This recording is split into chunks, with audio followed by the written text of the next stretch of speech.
In this episode of OG55, we are talking about Genie Plus. We're going to talk about Lightning Lane. A lot of changes happening at Disney Parks in regards to this program up next on OG55.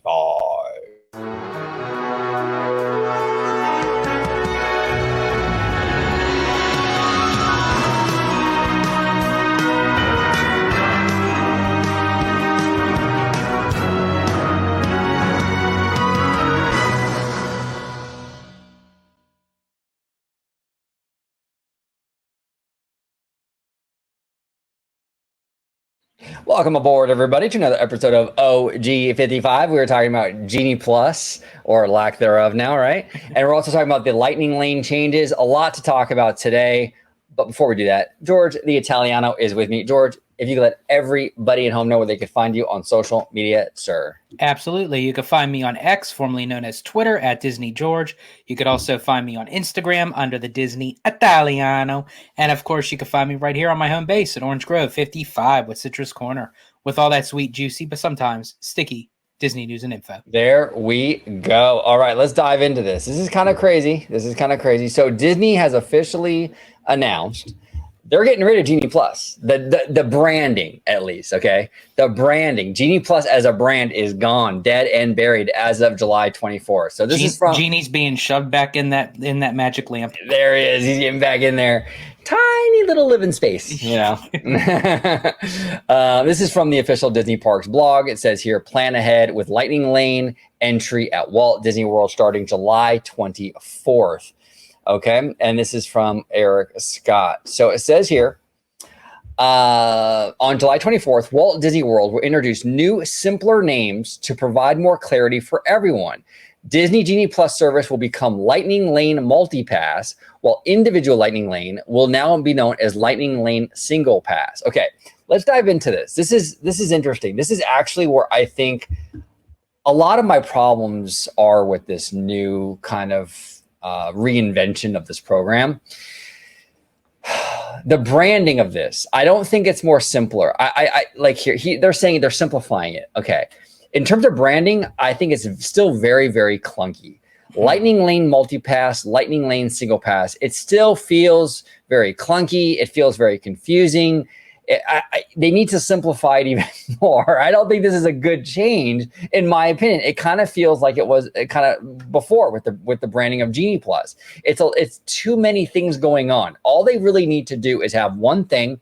They should have just went back to Fast Pass Plus, that branding. Call it Fast Pass Plus. Have one thing like Universal does, where they just say, "Hey, you know what? You pay this much, and you get to skip the line," and call it a day. When they introduce all these sort of like, you know, these single passes, multi-passes, it just adds extra layers to the situation, and I think really confuse people. I think if they just got rid of the individual Lightning Lanes altogether and just have the multi-pass and just call it Lightning Lane, I think that would just be the best option.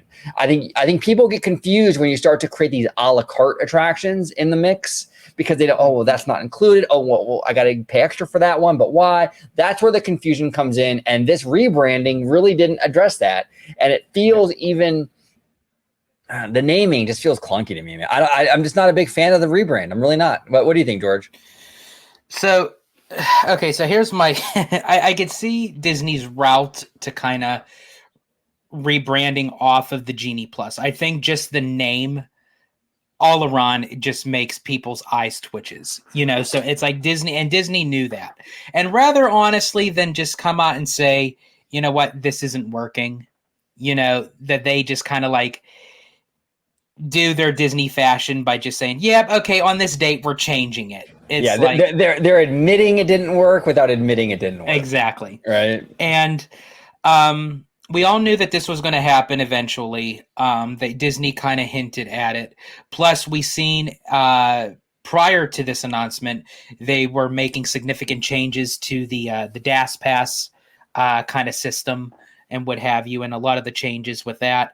So structurally, you know, Disney is definitely changing the routes up. My issue with this is it. For Walt Disney World, now this is just speaking of Walt Disney World. For Disneyland, it's basically the same thing. All it is just a name change. That's all it is for Disneyland. Yeah, yeah. For Walt Disney World, they kind of retracted back to the Fast Pass Plus, where it allows you to choose 3 attractions ahead of your trip.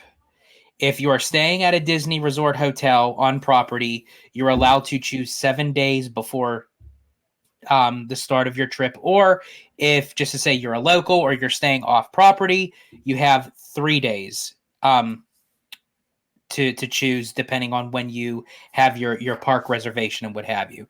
So that's definitely that's newer to the rebranding, but it definitely gives off that Fast Pass Plus style. Except some changes to that is obviously the biggest one.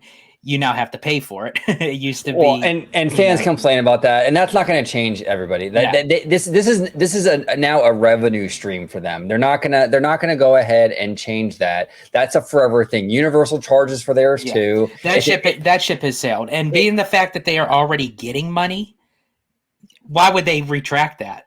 Then they'd be losing money. Right, exactly. So the ship is sailed. It's the industry standard now to charge for this stuff, so they're not going back. So complaining about that is screaming into the wind, essentially, you know. But my issue with this whole thing, because there are good changes to this, it's not all bad. You know what I'm saying? Like everything, there is nuance and gray area to this stuff. You don't hear a lot of that on Twitter, but there are good changes. Like now it's what, 7 days ahead of time, George? 7 days if you're staying on property. 3 days if you're like a local or you're just staying off property. So if you're staying off property, what was it before? It was wasn't it like 60 days or something? I think crazy? It was. I could be wrong. It was either 60 or it might have been 30.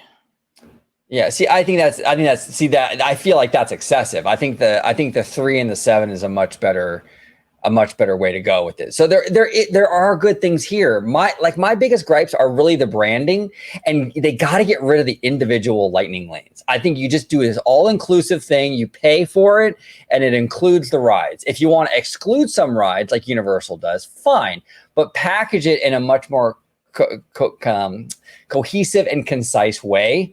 And I think that would help out a whole lot. So this is what we're going to kind of dive into this. Here's how Lightning Lane passes will work beginning July 24th. Lightning Lane Multipass. See, I can't even say it. It's so clunky. When you purchase Lightning Lane Multipass, you make up to 3 Lightning Lane selections in a theme park in advance of your visit. You'll be able to choose available times as you make your selections. On the day of your visit, once you make a selection, check the My Disney Experience app for availability to make an additional selection. So you can make up to 3 Lightning Lane selections for a theme park in advance of your visit. Now, you can't. Okay, what happens if you have like park hoppers though? That's what a lot of people were asking. It doesn't give really it doesn't give like a defined answer that if you have a park hopper, can you do 1 ride in one park and then 2 in another? Or it's even if you have a park hopper, whatever park you're starting out with, that's the one that you're subdued to having the 3. Yeah, so that's interesting. It kind of sounds like you have 3 it says 3 selections in a theme park. It kind of sounds like they're tying you into one park. It's kind of how I'm seeing it. I could be wrong on that. So if anyone in the comments knows, please let us know. Yeah. And then Lightning Lane Single Pass. Lightning Lane Single Pass will work much like it does today, where you can secure a time to ride one of our most highly demanded attractions, but you'll now be able to make your purchase and plan in advance. Okay, so at least now you can do it in advance. I mean, that's cool. But I still think the single passes, those individual lightning lanes, I just think that's where the bulk of the confusion is for the normies, because it's a separate charge for those certain attractions. It complicates things. I think just to have that multi-pass, just call it Lightning Lane Plus or whatever you want to call it, and just it's all included. and just call it a day. And then you can raise the price like Universal does, make it more expensive, which they should. We've advocated that for a long time here on the channel.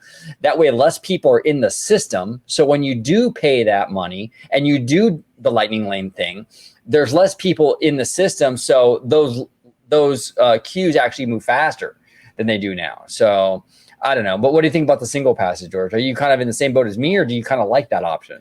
Yeah, for me, I think that's part. Yeah, that's definitely an issue where a lot of people don't even know. And actually, coming from someone who is a diehard Disney fan, I actually got confused because I remember, for some reason, I thought the Seven Dwarfs Mine Train and Flight of Passage was included with the Genie Plus, because I haven't been down to Walt Disney World in a while, and I don't think I've ever used Genie Plus while at Walt Disney World. So I thought that they were included with the Genie Plus, but I was just on the app and I was looking, and it's even reading till now as individual Lightning Lane. So it's not reading under the Genie Plus. So apparently, Seven Dwarfs Mine Train, I guess, and Flight of Passage are under the individual purchases. Interesting. See, and that's what I'm saying. This is where the confusion comes in. Is this individual stuff? It says here how to plan ahead. Guests staying at a Disney Resort hotel and other select hotels will be able to plan Lightning Lane passes up to 7 days in advance for their entire stay, up to 14 days. So 14-day stays. All other guests can plan up to 3 days in advance. So that's cool. I mean, look, I'm all about incentivizing more tourism, and this does that. Okay, this does it absolutely. So this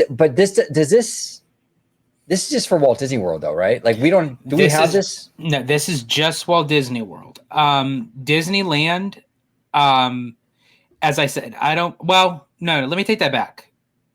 I think that's added to Disneyland's. Okay. Well, I hope it is. I have to research on that part, because I remember it said something about Disneyland, but the way that it described, it was basically just the name change. Right. They even said it. It's just a name change. Yeah. Because I mean, look, if this isn't for Disneyland Resort, then that's a big miss for me.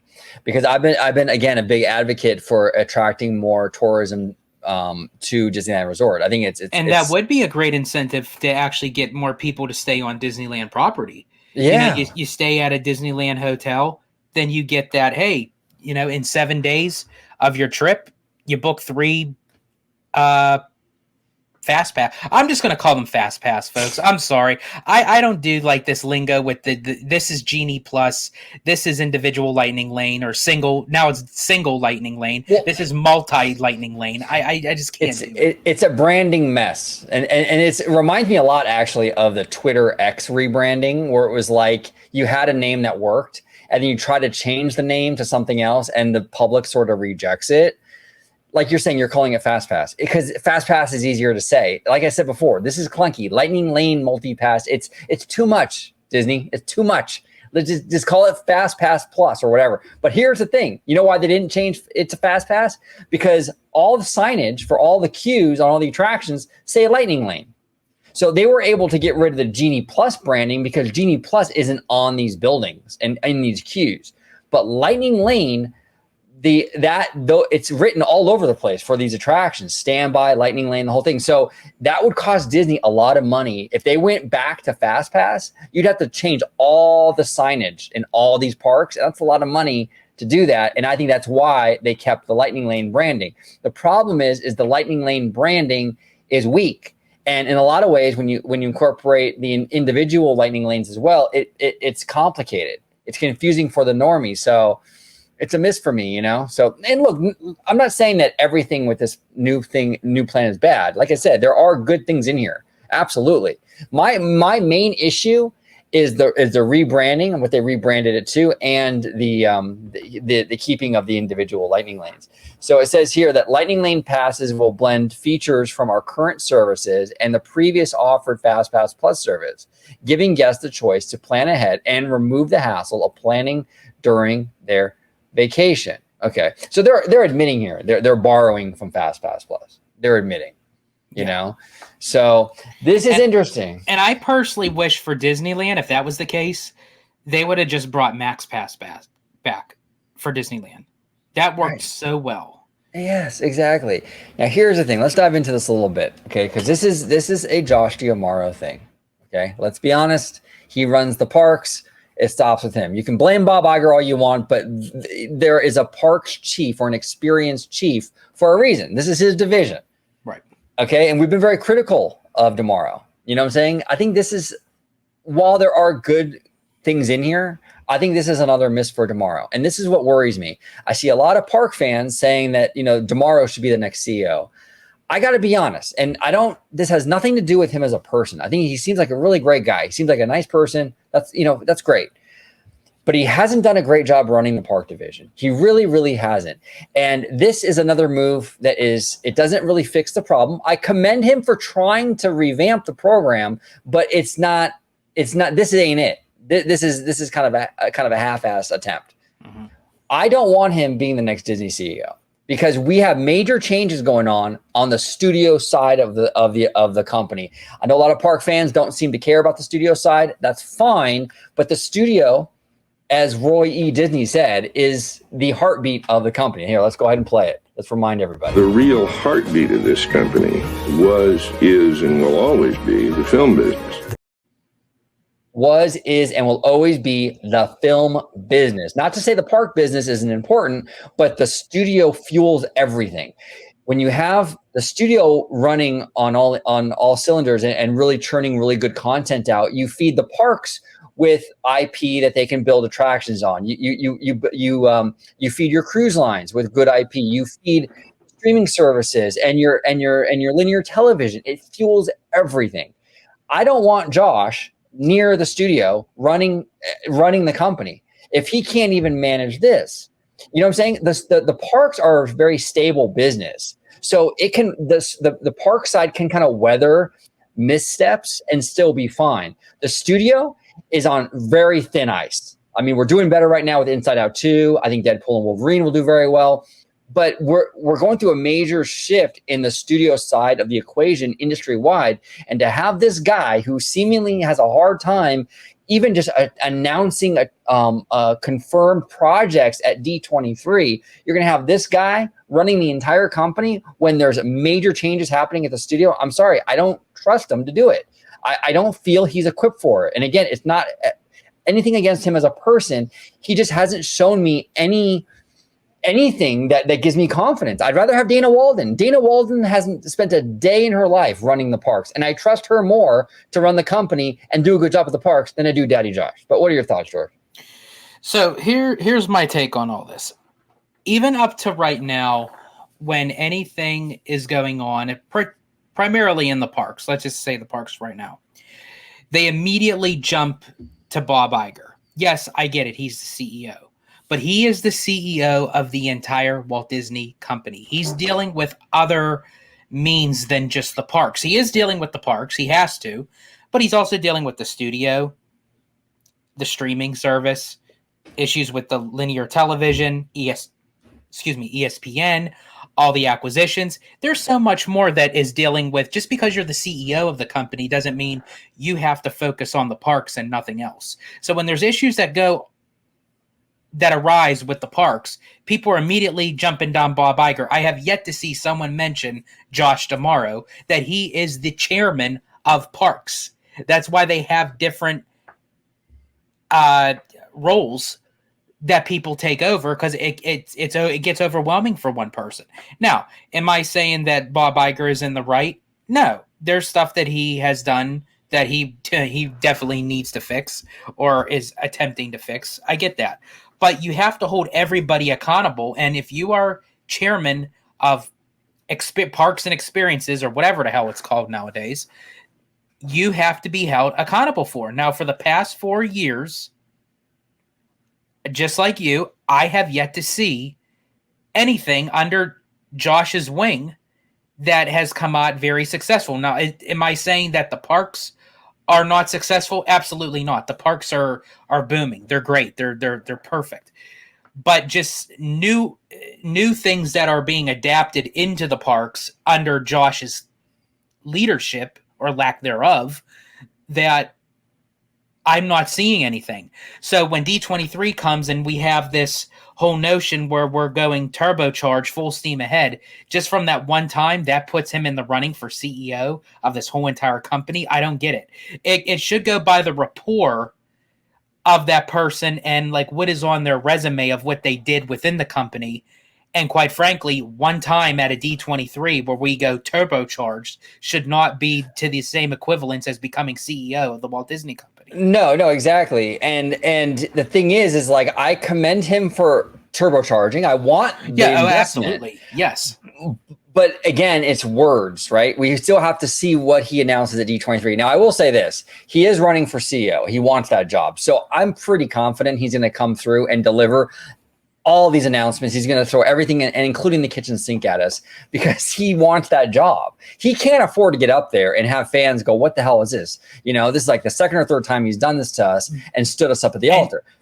And with the hell that Bob Iger went through to kind of get everything back on track, he threw it to Chapek. Chapek was the chairman of Parks. I just don't know if going that route again of having a Parks person then become CEO, if that's I truly don't think that's good for the company. Wall Street's not going to be happy with it.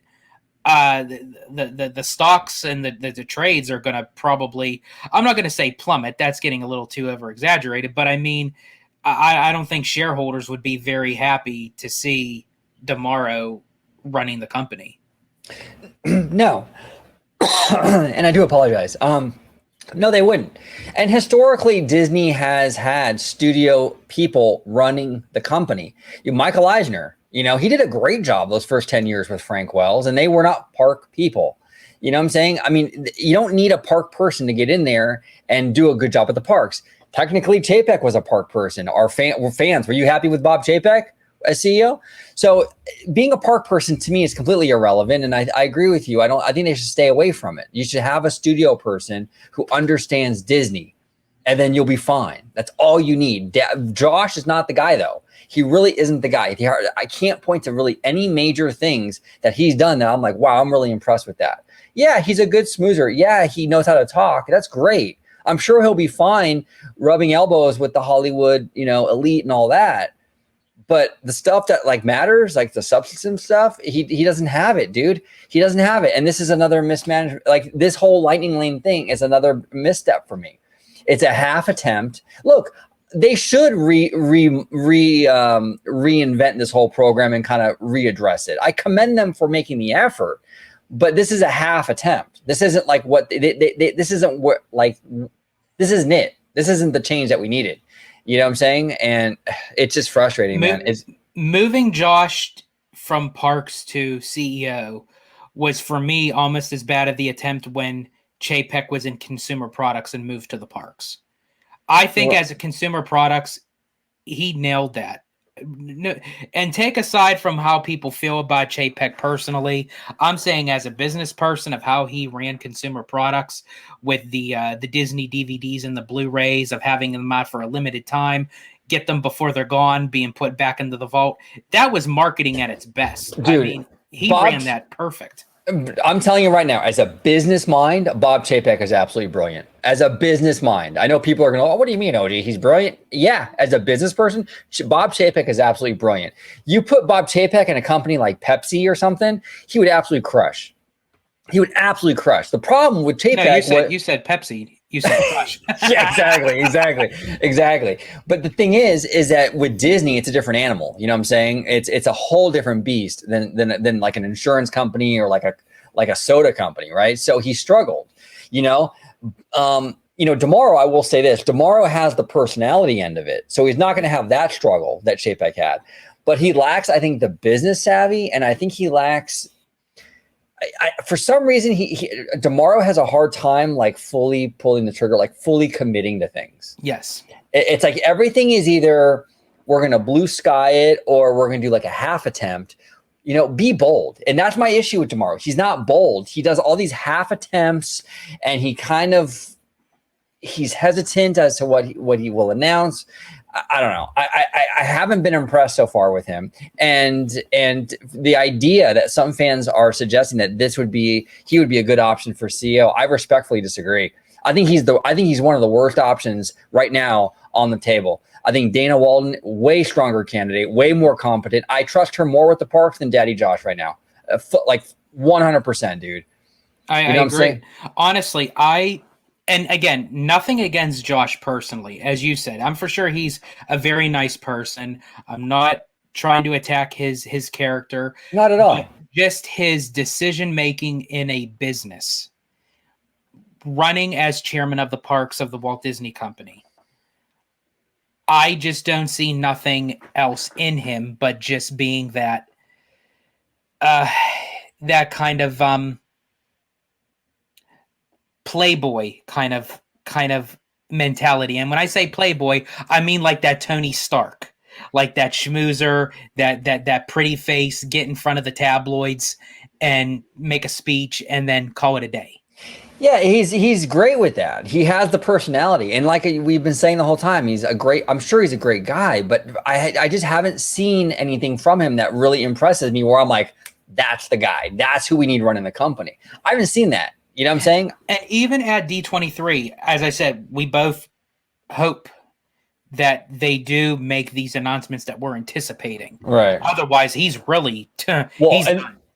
even just for CEO, but just as chairman of parks, I think his job would be completely kaput. Oh yeah, no, he has to deliver. And that's why I think he will with the announcements. But here's what worries me.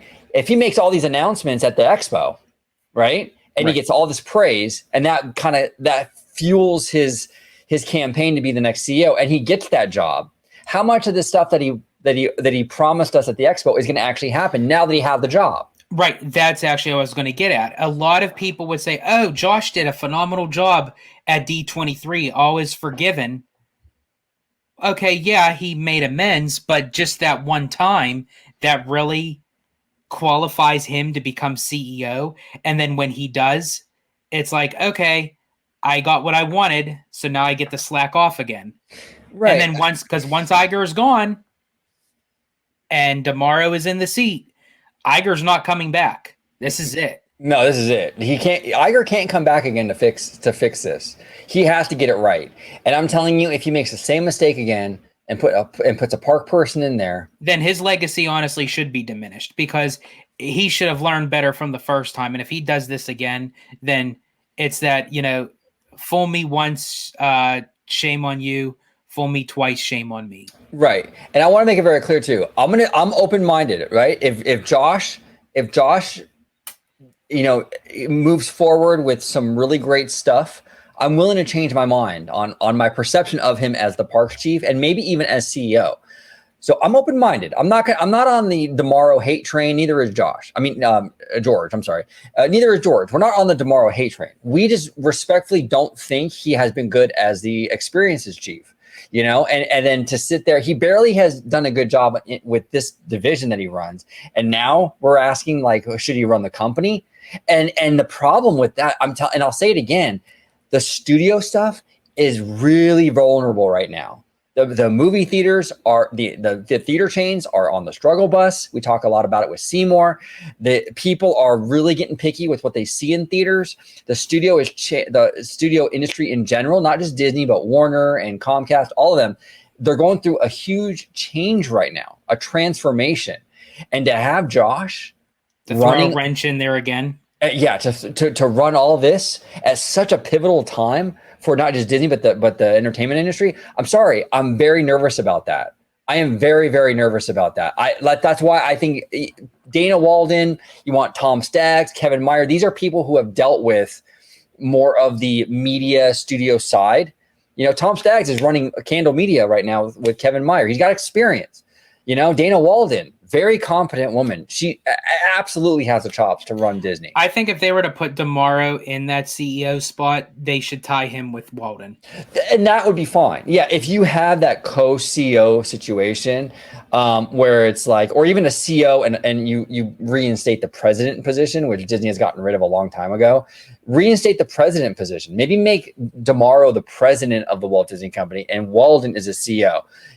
Okay, that's fine. Or you have the co-CEO thing. thing. They're both equal powers, but they kind of offset each other. I'm open to that. I think that actually might work really well. But just to have Josh up there and just run the whole thing, I'm really queasy about that, bro. I don't think that's a good idea. I really don't. At least not yet. He hasn't shown me yet. And fans were kind of apologizing for him for years that he was just under the thumb of Bob Chapek. But Bob Chapek hasn't been in there now for years, and we're seeing the same stuff. Yeah, it's and then again, then when he steps as CEO, and then it's like, okay, well, now it's on Damaro's hands. Now it's on Damaro's hands. So it's like you have to hold people accountable, whether or not they have the title for CEO, one way or the other. Because when they do get put in that position, then it's like, oh gosh, what have we done? We should have been more vocal about it, and kind of going all the way back to what you were saying. Yes, we have to focus on the company as a whole, but yes, we have to kind of tread some water with the studio because it's in a very fragile state right now. It's on the mend, it's getting better, but we have to let it heal. And to throw that monkey wrench in while it's in the process of being while it's healing, right? That's a major risk. And as you said before, in order to have the parks successful, you have to have the studio successful.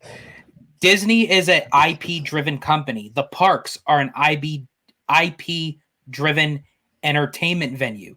Iger even stated it. They're moving forward. Damaro said it. We're moving forward with IP. It's basically, that's what it's going to be moving here on out. It's going to be IP-driven lands, shows, attractions, restaurants, whatever. Okay, perfect. How do you get that IP? You need the studio. You need the studio. That's why when Roy E. Disney, when he went on the Waking Sleeping Beauty documentary, that was the clip I played. That's why he says what he says about the studio being the heartbeat of the company, because it is the heartbeat of the company, and it still is the heartbeat of the company. He's right back then.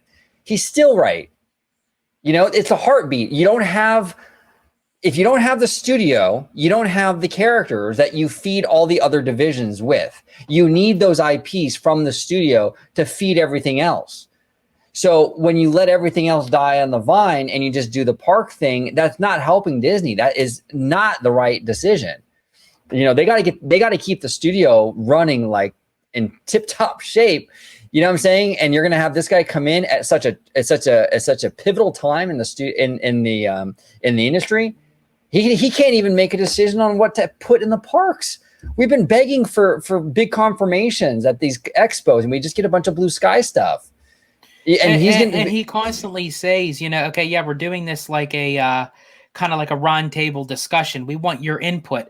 Okay, well, Josh, you were in the arena when you mentioned villains. You and the Imagineers had to stop talking for a full 5 minutes because the audience went completely nuts. Exactly. Cheering, hooting, hollering, clapping, screaming. It's like, okay, we're telling you what we want. Okay, but we're going to step back and think about it. Okay. Come on. Then why ask us? And it's literally, play. If you're going to ask somebody something, you're going to ask them that you want my full-on opinion about something, and we're going to give you our opinion. Okay, we value it, but yeah, we'll step back. We'll think about it. We'll see. Like, come on. Yeah. Then don't ask us. Right. Exactly. So we'll see, man. It's crazy, but like, I'm very frustrated with the Damaro years of him running the parks. I really am. I'm frustrated. Look, I'm not saying, and I've been very vocal about it. I'm not saying that Disney has to announce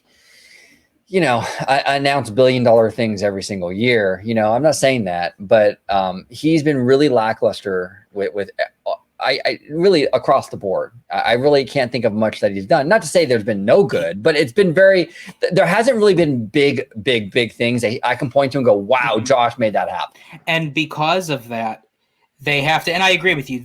Obviously, we can't get something every single year. If you go back into Disney's history, we never did. We never did.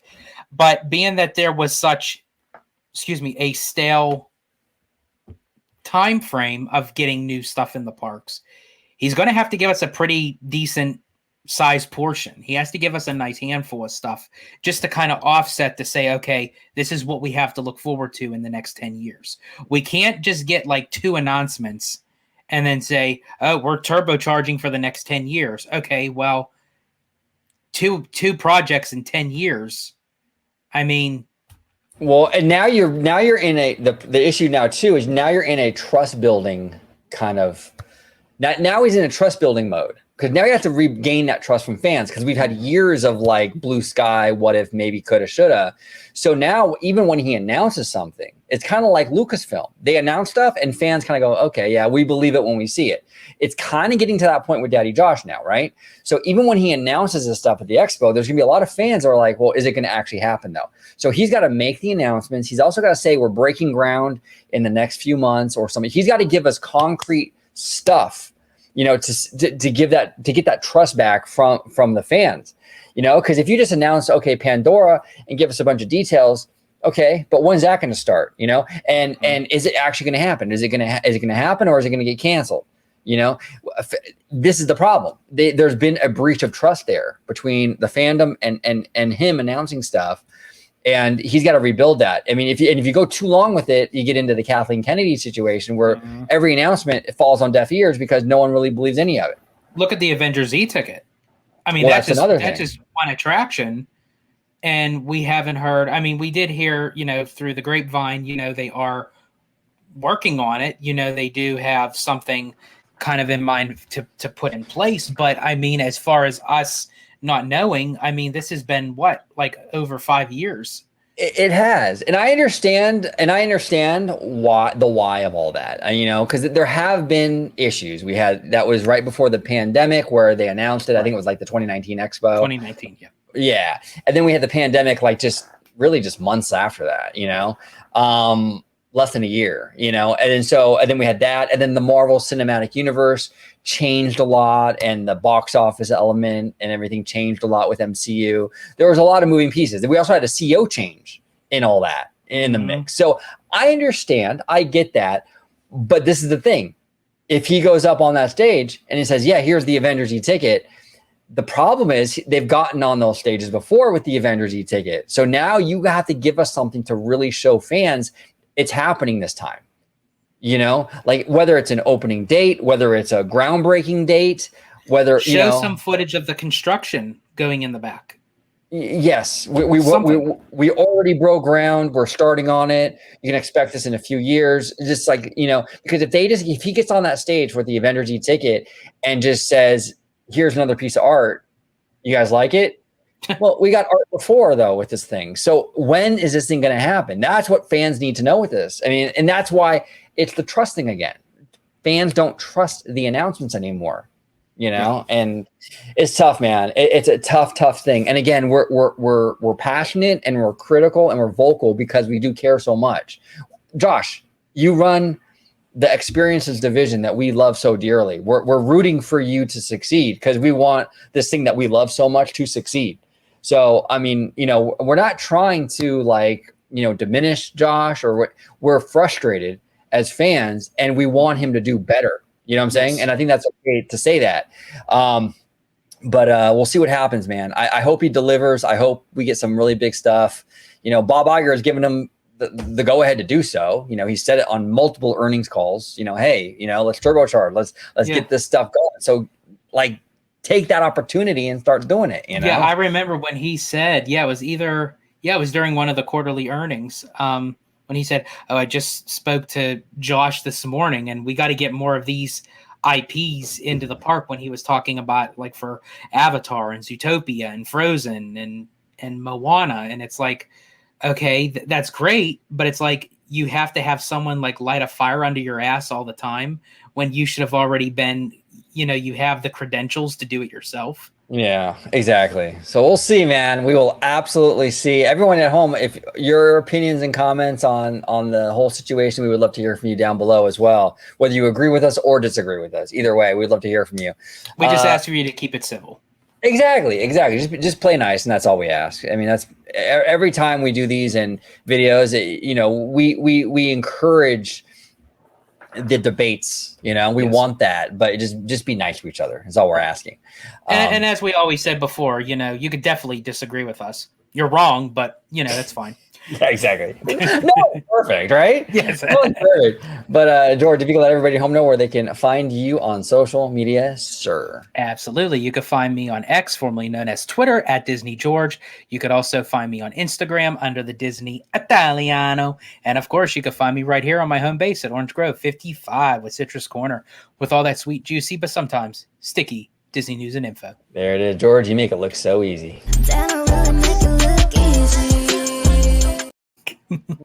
Making it look so easy. So easy. So easy. So thank you all so much for watching this episode of OG55. Comment down below with all your thoughts on Lightning Lane, the rebranding, the death of Genie Plus. Josh D'Amaro, I mean, what do you think about how he's run the parks? What do you think about the prospect of him being the next CEO? A lot of fans are saying it should happen. I'm actually very surprised at how much I see on Twitter or X. That's another branding disaster over there. Twitter and X. But a lot of people are saying that he should be the guy, and I'm like, oh gosh, no. In my opinion, at least not so far. But we'd love to hear from you. Comment down below. Thank you so much for watching OG55.